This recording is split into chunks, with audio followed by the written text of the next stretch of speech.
అందరికీ నమస్కారం. ఇవాళ మనతో పాటు ప్రముఖ ఆధ్యాత్మికవేత్త ఆస్ట్రో న్యూమరాలజిస్ట్ శ్రీమతి జయప్రద గారు మనతో ఉన్నారు. మేడంతో మాట్లాడదాం. మేడం నమస్తే. మేడం నమస్తే అమ్మా. శ్రీమాత్రి నమః. 2025 నూతన ఆంగ్ల సంవత్సరం, కొత్త సంవత్సరం వస్తుందంటే అందరికీ మాకు ఎలా ఉంటుందో తెలుసుకోవాలనే ఒక కోరిక అయితే ఉంటుంది. మరి 2025 వర్ష ఫలాలు ద్వాదశ రాశుల వారికి ఎలా ఉండబోతున్నాయి మేడం? తప్పకుండా.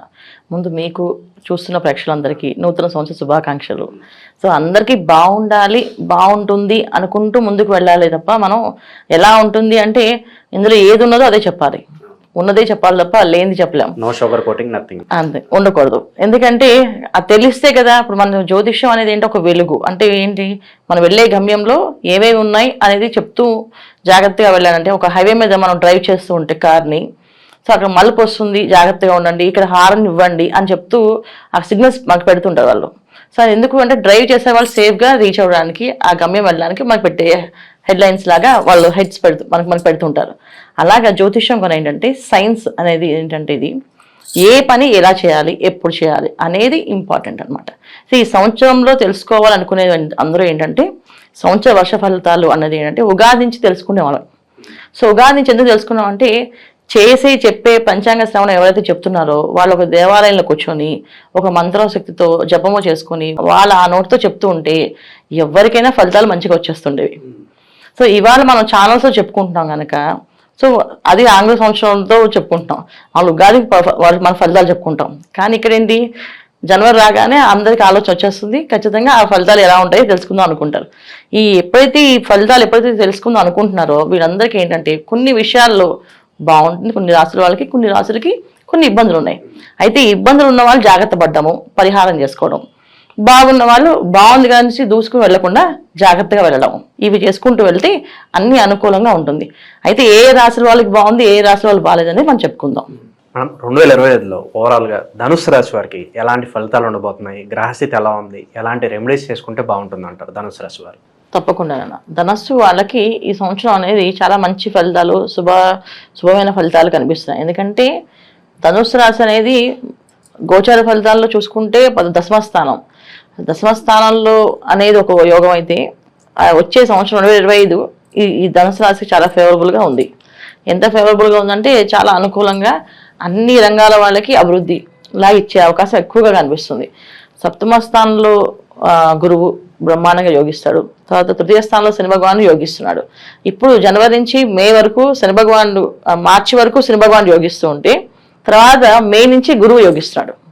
అంటే రెండు గ్రహాలు బాగా యోగించే దశ అంటే యోగమైన జాతకం అనాలి. ఎందుకంటే రెండు పెద్ద గ్రహాలే, ఆయన ఇచ్చేవి ఈయన ఇచ్చేవి రెండు కూడా ఏంటంటే అసలు మళ్ళీ ఎవరు లాక్కోలేనివిటివి, అవి ఎప్పటికీ మనని వదిలేసి వెళ్ళేవన్నమాట.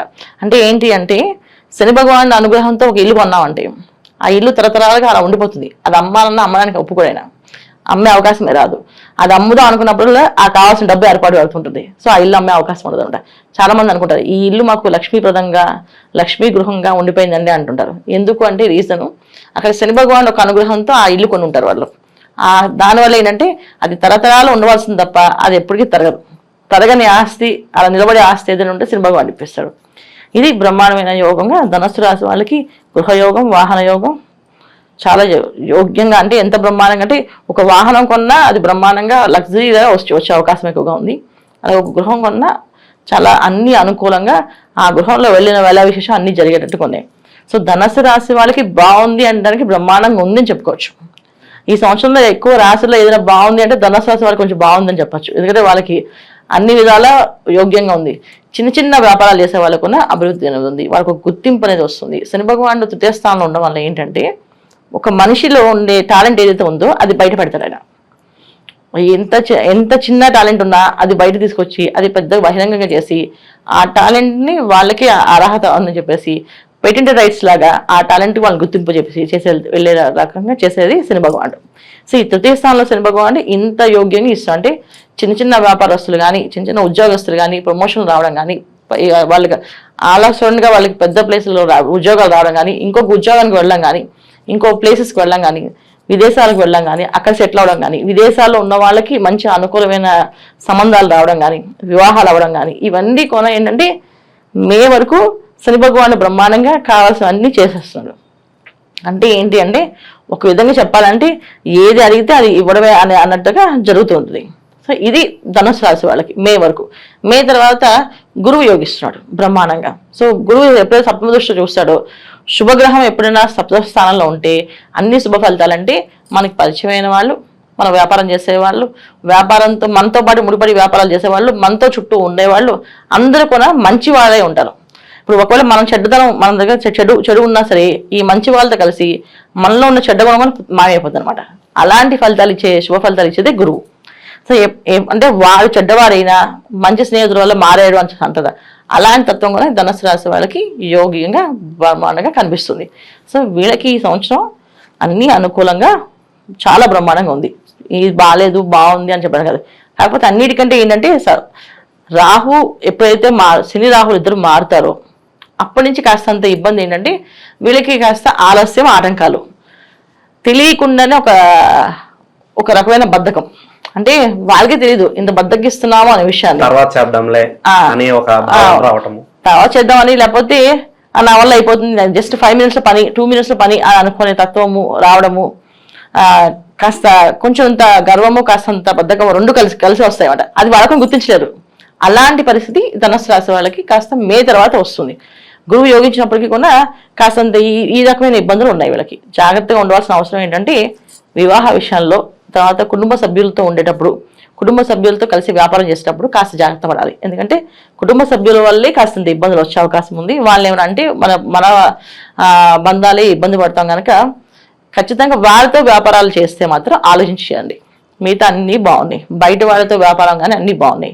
ఇంట్లో వాళ్ళతో మాత్రం వ్యాపారాలు కానీ, అంటే ఇంట్లో వాళ్ళు కలిసి అందరూ కలిసి తలో ₹1 వేసుకొని ఒక వ్యాపారం మొదలు పెడదాం అనుకుంటే అది కాస్తంతే ఇబ్బంది పెట్టి కాస్త గొడవలు తీసుకొచ్చి నేనే గొప్పగా చేశాను, నేనే బ్రహ్మాండంగా చేశాను అని చెప్పే తత్వము ఎవరికి వాళ్ళకి అనిపించేటట్టుగా చేపించి వీళ్ళతో ఏదో ఇప్పుడు బాగుంది అంటే అన్ని బాగున్నాయి దేవుడి వరగా ఏదో కాస్తంత ఇబ్బంది పెడతారు కదా, అప్పుడే మన మనిషిని గుర్తిస్తాడు.